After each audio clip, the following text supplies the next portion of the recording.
সকাল সকাল পুজো দিতে যাওয়ার জন্য বন্ধুরা রেডি হয়ে নিচ্ছি। মায়ের পুজো দিতে যাব আজকে। এই দেখো, প্রথমেই ফুল তুলে নিয়েছি, আরও যা যা লাগে গুছিয়ে নিয়েছি। তারপরেই বসে পড়েছি মালা তৈরি করতে। আমি বলেছিলাম মাকে একটা মালা পরাবো, সেই জন্য নিজের হাতে তৈরি করছিলাম। আর এই ফুলগুলো তুলতে আমাকে কিন্তু আমার বেস্ট ফ্রেন্ড সাহায্য করেছে।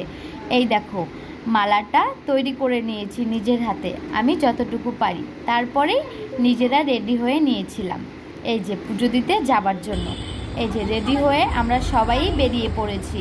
আগের থেকেই দেখো আমাদের বাড়ির সবাই টোটোতে উঠে বসেছিল, আমার জন্য অপেক্ষা করছিল, তো আমিও চলে আসলাম। এবার আমরা রওনা দিয়ে দিচ্ছি, সঙ্গে থাকো, কি করি দেখাবো।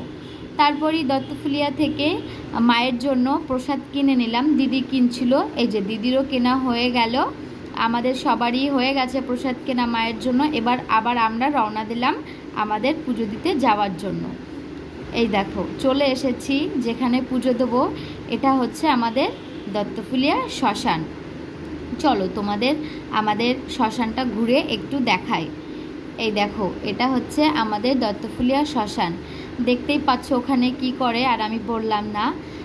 আর এটা হচ্ছে আমাদের মায়ের মন্দির। হ্যাঁ, এই মন্দিরে আজকে পুজো দেবো। অনেক দিন ধরেই ভাবছিলাম যে পুজো দিতে আসবো, তো একটা না একটা অসুবিধা হয়েই যাচ্ছিল।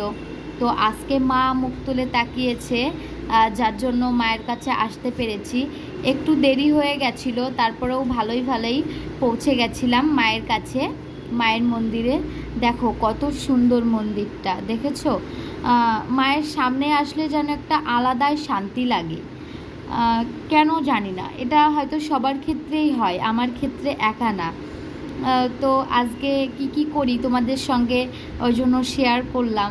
অনেকটাই আনন্দ লাগছিল মায়ের কাছে এসে। আরও কি করি সবই দেখাবো বন্ধুরা, তোমরা সঙ্গে থাকো। তারপরই আমি মায়ের মন্দিরে একটু প্রণাম করে নেব, কারণ প্রণাম তো করতেই হয়। প্রণাম না করলে মা কি করে বুঝবে আমার মনের কষ্ট। এই যে প্রণাম করে নিচ্ছি। মায়ের ঘরে তালা মারা ছিল, তো সাইডেই চাবি ছিল, একটা দাদা চাবি আনতে গেছিল। তো তারপরে আস্তে আস্তে ভেতরে ঢুকবো তালাটা খুলে। এই দেখো, চাবিটা নিয়ে এসে আমাদের হাতে দিল, তারপর তালাটা খুলে ভেতরে ঢুকলাম।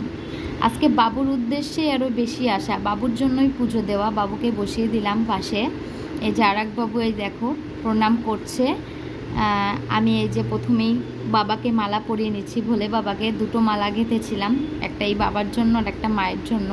তো মাকে এই দেখো মালাটা পরাতে একটু সমস্যা হচ্ছে, কারণ মা আমার থেকে অনেকটাই উঁচু ছিল আর সাইডে কিছু ছিল না। তো আমার দিদি শেষমেশ কি করবে, আমাকে এই দেখো উঁচু করেই ধরলো। কি করবে, কিছু করার নেই, মালাটা মায়ের জন্য যেহেতু এনেছি পরাতে তো হবেই। তারপর অবশেষে মায়ের গলায় মালাটা আমি পরালাম অনেক কষ্ট করে। এই যে পরিয়েছি মালাটা, দেখো। তারপরে দেখো আমাদের মাকে কত সুন্দর লাগছে মালাটা পরে। আর আমি পরিয়েও আমার মনে অনেকটা শান্তি লাগছে, যে যেটা বলেছিলাম মাকে দেব, তো দিতে পেরে আজকে অনেক খুশি আমি। তো তারপরে মা একটু ওদের নামে পুজো দিয়ে নিল। এই দেখো, আমার ছেলে তো প্রণাম করতে রাজিই না, কেমন করে প্রণাম দিচ্ছে দেখো। এর মানে কি বলবো, কিছু বলার নেই। তারপরে বন্ধুরা আমাদের পুজো কমপ্লিট। এবার আমরা বাড়ির দিকে রওনা দেব।